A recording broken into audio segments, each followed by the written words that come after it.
Portal Kirk hits again as Iowa football lands another commitment out of the transfer portal, and Iowa hoops a brutal loss against Minnesota that could linger come March.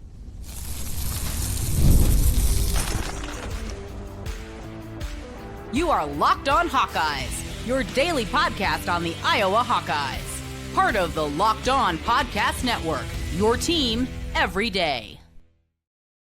Hey, welcome in. I'm Trent Condon, and this is the Locked On Hawkeyes podcast. Thanks for making Locked On Hawkeyes your first listen every day. We are your daily show on the Iowa Hawkeyes, coming to you 5 days a week, and here on the Locked On Network, your team every day, now number one for sports podcasts. I've been covering the Hawkeyes for over 20 years on the radio, including currently on the Iowa Sports Radio Network. You can hear me each weekday from noon to 2, talking a lot of Hawkeyes in the world of sports with you on stations in Des Moines, Iowa City, Cedar Rapids, Sioux City, and the Quad Cities. Today's episode of Locked On Hawkeyes is brought to you by Rugiet. If you've been thinking about taking the next step, now's the time. Head to rugiet.com/lockedoncollege to get 15% off your order for a limited time. Rugiet ready. Feel present, feel confident, feel ready. Today, we are going to take a look at the transfer portal for football as Iowa has landed another commitment. We will get into an offensive line and what is next, the other need positions left for Iowa football. Wide receiver, defensive line, we talked about a lot, but maybe a spot we haven't talked about, running back, is a little bit higher on the priority list. We'll talk about that and a potential name involved with the Hawkeyes. We'll talk about that commitment along the offensive line as Iowa gets a commitment from the offensive lineman out of James Madison, Trent Wilson. And what a name. We'll get into that a little bit later on. But we begin today with what we saw last night in a disappointing effort up in the barn in Minnesota as Iowa falls to the Gophers 72-67. A first half where your top four leading scorers on the team this season are held scoreless. You don't get a field goal out of that group. 25 made field goals in the game, just 12 assists. And it was one of those games that leaves you scratching your head. Now, I'm not here to hit the panic button, certainly on this team at this point in time. It is a road loss against a Minnesota team, I think, better than anybody anticipated coming into the season. And Nico Medved, the new coach up there, saw him for a season at Drake. He has done a really good job at all of his stops, and he's doing it once again here at Minnesota. He's going to have them compete. They're going to grind. They're going to be, at minimum, a solid team. And in the end, this very well could still be a quad one loss for Iowa. But we're not here to talk about what it could be from the Minnesota perspective. We're here to talk about it from the Iowa perspective. And for Iowa, as you look through the schedule, and again, potentially this being a quad one loss for Iowa, well, you can flip it the other way, and it could have been a quad one victory. And when you go through the Iowa schedule and what they have coming up here in the next week and a half, the home game on Sunday against Illinois that I think gains even more importance after what happened against Minnesota and the loss that they took to the Gophers. You need to get that one because then it's a road trip to Indiana.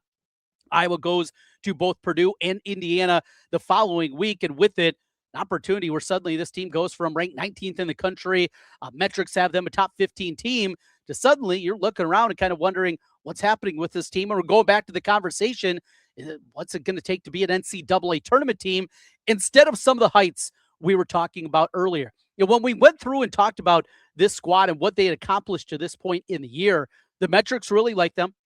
The net ranking, I believe, was 13 going into the game yesterday against Minnesota. So very good metrics, obviously, on the front that the NCAA committee uses as one of their parameters for selecting tournament teams. But when you dig into this resume a little bit deeper, you have the win against UCLA. That's a top 45 victory right now, 45th in the net for UCLA. You have a neutral court win against Ole Miss. All right, there's an SEC team. The problem, they're 99th in the net right now. The win in that championship game against Grand Canyon, they're 115th. These are not quality resume building wins. And on top of just having nice victories, and I think Iowa will get certainly a handful of them at home throughout the course of this season, but you also have to have the ability to show if you're going to be up there, be a top 6 seed in the NCAA tournament, you have to show that you can beat quality opponents on the road. And some of the games are incredibly difficult, but you go through the rest of the schedule, there aren't a ton of those opportunities that look winnable on that front that are going to be good. Yes, Iowa could go to State College late in the season and they can beat Penn State. that's not going to be a quality road victory for them. They can go on the road and find a way to win out in the Pacific Northwest when they go out to Oregon and Washington. But neither of those right now would look like a quality victory. A road win against Maryland, that's another one on the schedule on the road. Really, Wisconsin, and that's pretty middling right now. This was an opportunity to have, at minimum, a road victory and perhaps a very solid road victory by the end of the season. Alas, it didn't happen. How we got here. Bennett Stirtz struggled in this one. No illness is going around the team. Joey Mattinoni didn't even make the trip with the squad, and he was not alone dealing with the illness. You saw a team that looked just that, lethargic. And maybe the biggest indictment of this game is not what we saw offensively, though 12 assists on 25 made field goals. That's not the way we've certainly been used to seeing Ben McCullum's team play here at Iowa here in the first half season of basketball. But it was on the defensive end. This is not a very good offensive Minnesota team. And their ability to get open shots, ability to get to the rim at different times, it was just overall one of those that was, frankly, ugly. Iowa on the easiest shot in the game, the layup, right? They struggled with that component too. It was a different type of game and certainly a frustrating one from an Iowa perspective. When you go through, they're 10-20 in layup attempts. They finish under 1 point per possession, 0.95 points per possession in this one. They battled back, give them credit, and we've seen that happen now a myriad of different times from this Iowa team. They're not going to quit. And then the final possession. 3 great looks at the rim, all from 3 to tie the game, and he can't knock them down. First one from Stirtz, rattles out. Hassan got a great look on the right wing, rattled out. And then at the horn to tie the game, another opportunity. How about Manuel keeping those plays alive? A lot of credit to him. And Bennett Stirtz, you're All-American. Can't knock down an open 3. Leaves it short off the front rim, game over, and Minnesota celebrates. Something was off. It could be the illness, but that was not the Iowa basketball team. Look, it's one thing to go in and have a team just shoot lights out and beat you that way. I know some people will point to the whistles. It's life on the road in conference play. I can't go there. Did Iowa get the easiest whistle? Probably not. It's basketball. Not going to complain about that. There will be opportunities to complain about the officials. I'm not going to use this opportunity to do just that. They weren't good enough. And when you're outplayed for, 34 minutes in a basketball game, you kind of get what's coming to you. And that was certainly the case here. Had that run, middle of the first half, got back, got the lead, played well for a while. But again, a terrible start to the second half. It was just ugly all around. There were some bright spots. Maybe the brightest spot was Cale Combs, who still at times leaves me a little frustrated. Some of the turnovers that he has, but probably his best game in a Hawkeye uniform. Stirtz in the second half got going a little bit, and we definitely saw that. But Banks had a corner 3. That was it out of him. No points for Manoir. Cooper Koch played well. Boy, I really like Cooper's game, the way that continues to evolve. We saw Isaiah Howard once again doing Isaiah Howard things. Hustle, play defense, scrappy, tough, rugged. Got to knock down some shots, though, from the outside. And then Brendan Hassan gets a little bit of more run here. I want to see it. And certainly in games where Fulgaris didn't have it. We saw that right away. Tate Sage was good again. But Brendan Hassan, when he's out there, he certainly doesn't look out of place. I know he's not a good defender. I get it. He is not a good defender. And that's okay, because he can do other things for you offensively. And there were times he got a hand on the ball, had a couple other plays defensively where he wasn't brutal. Look, he's going to be hunted. When he is on the floor, the other team is going to hunt him on the defensive end of the floor.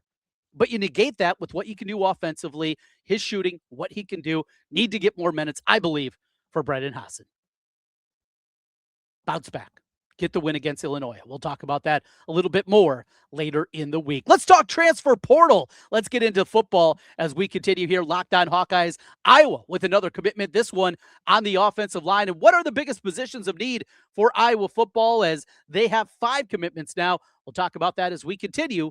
Locked On Hawkeyes. The wildcard round is here, and FanDuel is officially in playoff mode. Every game day during the NFL playoffs, FanDuel is giving customers even more ways to get in on the action. Right now, every NFL playoff game day, FanDuel users get a profit boost pack waiting for them inside the app. Each game day, you'll get a pack loaded with multiple profit boosts. You can apply on bets you like most. You can open up first thing in the day and see exactly where you want to go. I'm excited for the Bears and Packers. What a game that's going to be. And now you're going to have more juice on the bets you already like instead of forcing you to bet something new. Every play feels bigger, and the boosts make your bets feel that way too. You make your picks, then apply your profit boost to go even bigger payouts while the playoffs get rolling. Visit FanDuel.com, an official sportsbook partner of the NFL, and grab your profit boost pack every NFL game day coming up. That's FanDuel.com. Welcome back to Locked On Hawkeyes. I'm Trent Condon. Thanks for being with us and making Locked On Hawkeyes your first listen every day. Your daily Iowa Hawkeye podcast. And a big thank you to our everydayers out there with us each and every day. As we continue, time to talk some football and in the transfer portal for the Hawkeyes, the latest a commitment on the offensive line from a name that not just helps for now, maybe helps in the future. Trent Wilson has made his commitment to Iowa out of James Madison. Now, a lot of people believed when he entered the transfer portal that he was going to be following his coach out to UCLA, and that was going to ultimately be the destination for him. Not the case. Now, you look at it, he has 3 years of eligibility remaining. He's going to help certainly on the depth. And this is something we've talked about on the past here on the program about these offensive line guys. Rusty Feth came in. He was able to help out as a depth piece. But we've seen a couple other guys that have come into the offensive line, the latest Bryce George this season. And those one-year rentals haven't been the most fruitful for Iowa, and certainly along the offensive line. Iowa has certain expectations. Iowa has a belief of guys and what they need to do and understanding the system and everything that goes along with it, where it's not just as simple as showing up, being more talented, and you're ready to go. There's more that goes into it, certainly, being an Iowa football player. And I think you're seeing that play out certainly in this fashion and what's happening on that front with the offensive line. So you get a guy that has 3 years of eligibility, played a lot as a freshman at James Madison, obviously a team that was in the college football playoff. So that's at least something at minimum, the opportunity to get Wilson out there and definitely help out. He played 382 snaps this past season, both guard positions for the Dukes. He's going to be in there vying for playing time inside. Cade Pieper returns as a starter. We saw a ton of Leighton Jones this year. Michael Myslinski, who played a lot, had a lot of injuries early in his career. Maybe he solidified himself. We'll see what they're going to do at the center spot between Pieper and Myslinski. Who's going to get the starting nod in there? You got young guys. Lucas Allgaier, definitely a one to keep an eye on. And though he might be a future tackle, I think here early in his career, and this will be his redshirt freshman season coming up, he has a potential to be fighting for some playing time inside. But a good depth piece here, a guy with a lot of eligibility in front of him. He's also got a younger brother, though I believe committed to Oklahoma, if memory serves. Regardless, big prospect coming forward. Possibility, maybe you can flip him. And this day and age, you never know. So that is the latest on the portal front for Iowa football and what they have definitely there. Want to jump into this and some of the other names that are out there in the portal that they continue to look at. Depth on the defensive line. We talked about that along with wide receiver. Definitely a couple of big ones. I find it interesting. They got their first target that comes from the power conference structure, and that is from Illinois, as they are looking at Eli Conan, who potentially is going to be coming in later this week for a visit. It's been a bunch of FCS guys and some mid-major guys that at this point Iowa has been targeting. This is the first name that has emerged out there that comes from the power conference structure. Definitely one to keep an eye on. Certainly something that would make sense from an Iowa perspective. Also looking at another edge rusher with Lance Ingold from Northern Illinois. That's another name to keep a look at. Want to go this direction too. Safety. With what we talked about yesterday, Cohen Entringer making his decision to enter the portal, Iowa needs more safeties. And though they already got a commitment from the Villanova transfer and Hawkins, they're still looking for more at that spot. Couple names to know. Chris Bracey from Memphis. Remember his brother, Reggie Bracey, who was at Iowa, finished up his career at Troy. He is potentially going to make a visit to Iowa out of Memphis. And another one from James Madison, maybe a connection there with Trent Wilson. At minimum, they were teammates, right, in Tyler Brown. Same thing that we probably talked about when we first brought up Wilson. Likelihood is that Tyler Brown, the safety out of James Madison, going to follow the coaching staff out to UCLA. However, They got Wilson. Let's see if they can get one more. And finally, one more on the portal. And that is the running back spot. Though Iowa lost Jazzion Patterson, TJ Washington, both those guys departing from the Iowa football program. They come back this season, and you feel pretty good with what they have. Kamari Moulton, you're hoping for a healthy senior season for him and his final go-around next year. Definitely showed plenty this year.